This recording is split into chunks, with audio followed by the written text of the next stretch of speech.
RFI et France 24 présentent Mardi politique.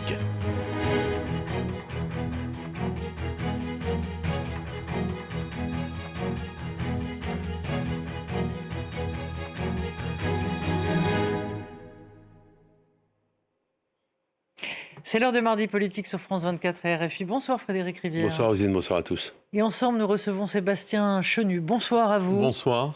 Vous êtes vice-président de l'Assemblée nationale et député Rassemblement national du Nord. Merci d'avoir accepté notre invitation. Alors, comment qualifiez-vous les violences d'après-match PSG-Arsenal et selon vous, de quel mot MAUX procède-t-il ?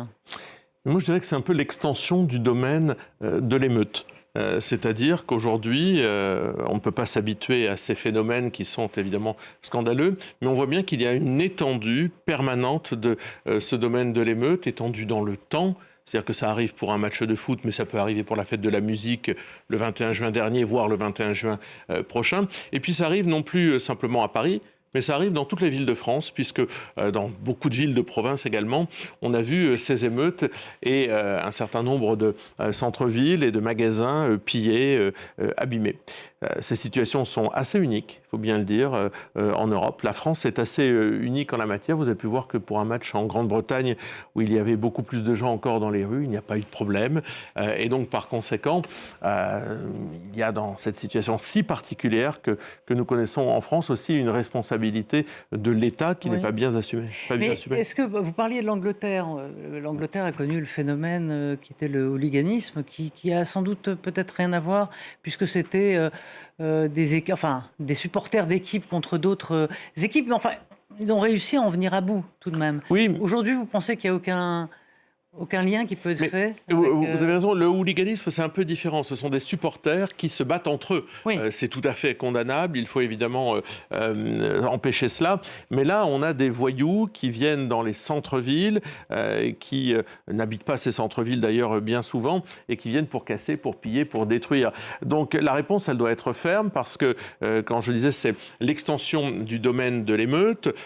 Ça ne cesse pas. Ces violences sont de plus en plus nombreuses dans le temps, de plus en plus nombreuses et vont condamner, si on laisse faire, les Français à se claquemurer et à se dire qu'on ne peut plus célébrer un événement festif dans nos villes. Donc il va falloir que l'État se ressaisisse. En tous les cas, moi je ne compte pas sur ce gouvernement pour se ressaisir. Ça fait 10 ans qu'ils sont là, ça fait 10 ans qu'ils savent qu'à chaque match ou à chaque événement sportif, il y aura des émeutes. Et à chaque fois, je vous rappelle qu'il y a eu 45% de plus de personnes interpellées qu'en 2025. Ouais. On reviendra dans quelques instants sur l'avenir, mais vous soulignez beaucoup au Rassemblement national que ce type de violence n'existe pas lorsqu'on est, par exemple, en marge d'un événement qui concerne le rugby ou le tennis. Mais une fois qu'on a dit ça, selon vous, à quoi ça tient, ça ? Non, moi, je ne suis pas sociologue, si vous voulez. Je ne suis pas là non plus pour faire oui, mais l'analyse c'est un propos sociologique. qui appelle un commentaire sociologique. Oui, d'accord, mais pas seulement, parce que moi, je suis là pour essayer de trouver des solutions. Les solutions, c'est interpeller, condamner, expulser si les délinquants ne sont pas français. Je veux bien qu'on trouve des explications, mais vous savez, pendant des années, on nous a bassinés avec le fait de dire « Ah ben oui, mais les délinquants, c'est parce que ce sont des pauvres ». Vous avez pu voir que lors de la célébration de la victoire de Lens, dans le bassin minier, moi je suis élu du bassin minier, qui est un territoire pauvre, il n'y a pas eu ce genre d'action, il n'y a pas eu ce genre d'acte de délinquance, alors que ce sont des populations modestes. Pour le coup, là, donc, on peut être sociologue. Voilà. C'est pour ça que j'y viens. Expliquer donc, par conséquent, pourquoi là-bas, il n'y a pas de violence. Ce qu'on voit, en tous les cas, dans ce phénomène de violence, c'est qu'il y a une surreprésentation d'une certaine jeunesse et une surreprésentation des populations issues de l'immigration. Une certaine jeunesse. Oui, parce que je ne mets pas toute la jeunesse, la jeunesse dans le même sac. Comment vous la définissez, la certaine jeunesse ? Des voyous jeunes, de jeunes voyous et de jeunes issus de l'immigration. Et bien tant que vous ne prenez pas en compte ces deux éléments, que cette surreprésentation dans la délinquance, qui est d'ailleurs une surreprésentation dans toutes les formes de délinquance, il y a plus de jeunes dans tous les actes de délinquance et il y a plus de personnes issues de l'immigration. Tant que vous ne solutionnez pas cela, c'est-à-dire que lorsque vous n'adaptez pas votre droit à ces problématiques-là, la jeunesse, et que vous ne traitez pas le problème de l'immigration, vous n'en viendrez pas à bout. Donc nous, c'est la raison pour laquelle on pense que, par exemple, la fin de l'automaticité de l'excuse de minorité fait partie des choses qu'on peut mettre sur la table. Jordan Bardella, ce matin, a dit « Notre pays se tribalise ». Comment faut-il comprendre ce propos qui, vous en doutez, a une charge polémique ? Oui, bien sûr. C'est-à-dire que, vous savez, Gérard Collomb l'avait dit, les Français vont finir par vivre face non à plus face. côte à côte, Oui. mais face à face. Chacun dans une sorte de communauté, comme ça existe parfois dans certains pays anglo-saxons. Chacun est dans sa communauté, et puis les communautés cherchent à prendre le territoire de l'autre communauté, de la communauté d'à côté. Bon, moi, je ne suis pas du tout pour, évidemment, que notre pays devienne cette espèce de visage communautaire dans lequel il y a des territoires qui sont revendiqués. Regardez, au moment des élections municipales dans les mairies gagnées par la LFI, il y avait comme en chassant les maires battus, il y avait des revendications territoriales. On avait l'impression que des gens disaient on a gagné un territoire, que des communautés parfois même disaient on a gagné un territoire. C'était le cas, je me souviens, à Creil. Moi, je ne suis pas favorable, et nous ne sommes pas favorables évidemment, à ce qu'on puisse continuer à voir le tissu républicain se déliter de cette façon-là. Alors aujourd'hui, vous faites le constat, comme beaucoup, mais attendez, vous faites des propositions, on va en parler, mais plus de 890 interpellations, 178 policiers blessés. Quelles mesures concrètes auraient permis d'éviter ces chiffres si vous aviez été au pouvoir? Je vais d'abord vous dire que j'ai regardé un petit peu comment vous auriez fait. J'ai regardé un petit peu le résultat des 13 comparutions immédiates qui ont été effectuées ces dernières heures. Un certain nombre d'individus sont comparus immédiatement devant la justice.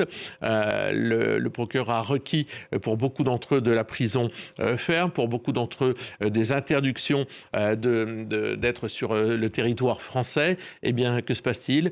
Pas ne fera de prison ferme, pas un. Ils sont tous en liberté au moment où nous nous parlons ce soir. Et les étrangers qui étaient interdits territoire français sont tous en liberté au moment où nous parlons. Non, mais parce que je viens ensuite sur ce que nous aurions fait, sur ce que nous ferions. Oui, d'abord, je pour vous l'ai éviter dit, ça. Vous êtes à la veille d'un match, vous êtes au pouvoir.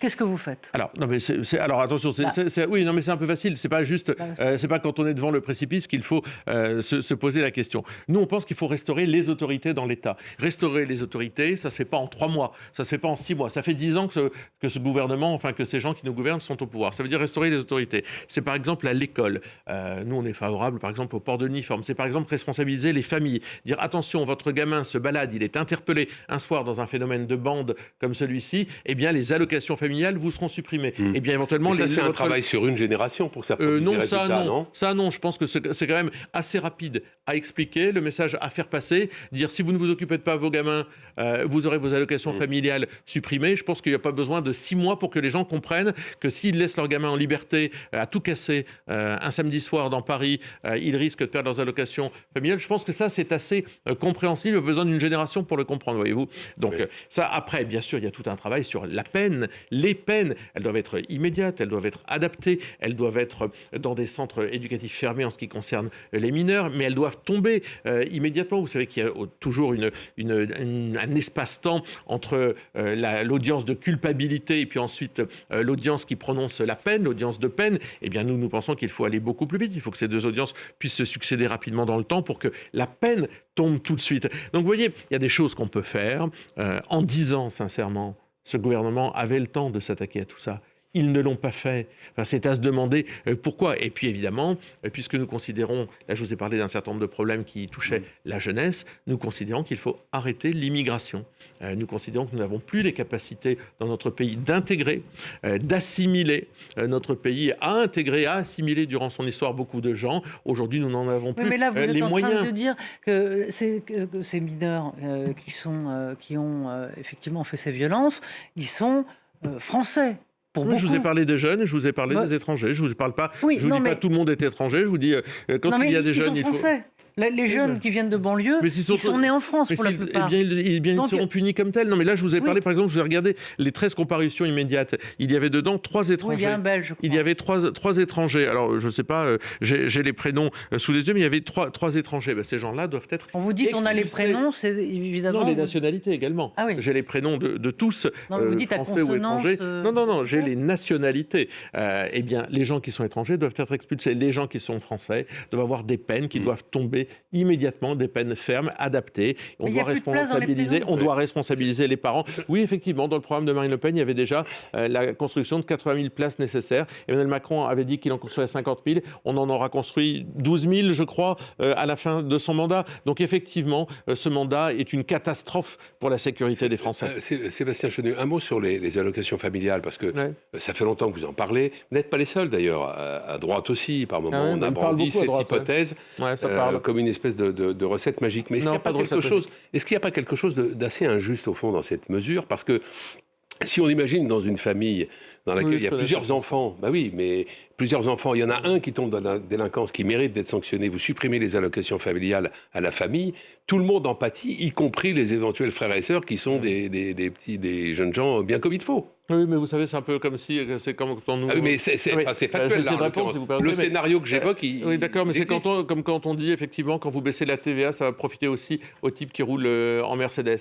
Oui, effectivement, parfois, dans des mesures, ça profite, ou en tous les cas, quand ça c'est touche bénéfique, tout le monde. C'est pas grave, ça touche tout le monde. Elles sont faites, en tous les cas, cette suppression des allocations familiales, elles visent, en tous les cas, des familles dont, effectivement, l'un au moins des enfants mineurs et délinquants. Il faut que les familles, à un moment, reprennent pied, prennent conscience. Moi, je veux bien que des parents puissent se sentir dépassés, mais je crains souvent qu'ils ne prennent conscience des choses qu'au moment où les incidents arrivent. Donc, à un moment, il faut savoir taper dur. Cet après-midi, on a d'autres questions après sur les retraites, donc si vous pouvez faire des petites réponses courtes. Cet après-midi, à l'Assemblée nationale, une députée, Laure Lavalette, a dit au ministre de l'Intérieur, Laurent Nunez, en 2027, on gérera mieux que vous. On a le sentiment le Rassemblement national se voit déjà en haut de l'affiche, se voit déjà à l'Élysée, et quand bien même vous seriez à l'Élysée, est-ce que vous disposeriez d'une majorité pour gouverner, c'est-à-dire faire des lois à l'Assemblée nationale? On voit bien aujourd'hui qu'il y a un immobilisme total de la part du gouvernement qui ne peut faire passer aucune loi parce qu'il n'y a pas de majorité. Est-ce que vous n'avez pas peur de vous retrouver dans cette même situation et par conséquent de ne pas honorer vos promesses que vous aviez faites aux électeurs? Non, je ne crois pas. Je vais vous dire, en fait, je pense que la situation actuelle, les Français ne la supportent plus parce que cette espèce d'Assemblée nationale avec 3 blocs dont aucun des 3 ne peut faire passer à lui seul une idée, ne peut faire voter, a été ralenti, voire bloque évidemment toute capacité de réforme. Mais c'est aussi le en même temps d'Emmanuel Macron qui était insupportable pour les gens. En même temps, on enferme, en même temps, on libère. En fait, donc, je pense que les Français, je pense que si les Français faisaient un choix qui était celui de faire confiance au Rassemblement national, il lui donnerait une majorité parce qu'ils attendraient du Rassemblement national qu'il applique son programme et pour ça, il faut une majorité. Est-ce que, rapidement, les violences auxquelles on a assisté là, est-ce qu'elles ne pourraient pas n'être finalement qu'un petit échantillon de ce qui pourrait se produire en cas de victoire du RN en 2027 ? Si le Rassemblement national gagne, ça veut dire que plus de 50% des Français, une majorité du pays, l'auraient souhaité. Donc ça veut dire que ceux qui remettraient en cause à travers des émeutes, à travers, effectivement, serait non seulement une minorité, mais ils remettraient en cause la démocratie. Moi, je ne crois pas. Je crois qu'il y a dans ce pays non seulement une majorité de gens qui pourraient nous faire confiance, mais plus largement encore, une majorité de gens qui sont attachés à la démocratie. Donc, on ne compte pas voir le pays plié vis-à-vis de minorités agissantes. C'est peut-être ça aussi que les Français nous demandent, c'est une sorte de fermeté vis-à-vis des minorités agissantes. Jordan Bardella change de pied sur les retraites. Contrairement à Marine Le Pen, il propose de supprimer l'âge légal de départ et préférerait ne prendre en compte que le nombre d'années cotisées. C'est ce qu'on a compris en tout cas. Est-ce que c'est pour avoir les patrons de son côté aujourd'hui, est-ce qu'il y a 2 lignes au Rassemblement national? Vous dites quoi? Vous tranchez l'affaire? Vous dites qui a raison, Marine Le Pen, Bardella? Non, on a un modèle et un projet de réforme des retraites. D'abord, je pense que les patrons, si on voulait les séduire de cette façon-là, c'est-à-dire en disant simplement il suffit de reporter l'âge, ça ne marcherait pas. Vous savez qu'il y a beaucoup de patrons, beaucoup d'entreprises, en tous les cas pas de patrons, d'entreprises dans lesquelles il y a du chômage chez les seniors, dans lesquelles on licencie des seniors à partir de 57, 58 ans. Donc là, on parle quand même d'une réforme des retraites avec un âge d'entrée dans cette réforme qui est beaucoup plus tard. Non, ce que dit Jordan Bardella, c'est qu'il faut arrêter de reporter indéfiniment l'âge de départ en retraite, comme le fait par exemple exemple Édouard Philippe qui parle de 67 ans parce que avec la baisse du nombre d'actifs qui entrent, c'est en fait une problématique avec laquelle qu'on remettra toujours sur le tapis. Donc nous, on ne veut pas une réforme, si vous voulez, paramétrique. C'est un changement, c'est une réforme de société qu'on veut. Et pour cela, il faut qu'on remplisse 3 critères. Si on veut que tous ceux qui ont commencé avant 20 ans puissent partir avec 40 annuités dès 60 ans et ensuite à partir de 62 ans pour ceux qui en ont 42 annuités, 62 ans et après de façon progressive, il faut de la productivité. C'est-à-dire qu'il faut qu'on ait des emplois qui soient des emplois qui ont de la valeur ajoutée, pas l'ubérisation de notre société, pas des petits emplois d'intérimaires chez Uber, de chauffeurs Deliveroo, etc., de livreurs Deliveroo. Il faut qu'on ait des emplois qui aient de la valeur ajoutée. Il faut de l'activité. Oui. Et donc, ça veut dire qu'il faut mettre et les jeunes et les seniors sur le chemin du travail le plus longtemps possible. C'est pas que les gens ne travaillent pas assez, c'est qu'il n'y a pas assez de gens qui travaillent dans notre pays. Et puis, il faut évidemment s'attaquer au problème de la démographie, de la natalité. Depuis la condamnation de Marine Le Pen en 2025 dans l'affaire des assistants parlementaires, tout le monde au RN dit il y a un programme et quel que soit le candidat, Marine Le Pen ou Jordan Bardella, c'est le programme du RN.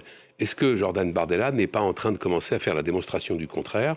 Et est-ce qu'on n'assiste pas à un début d'émancipation de Jordan Bardella?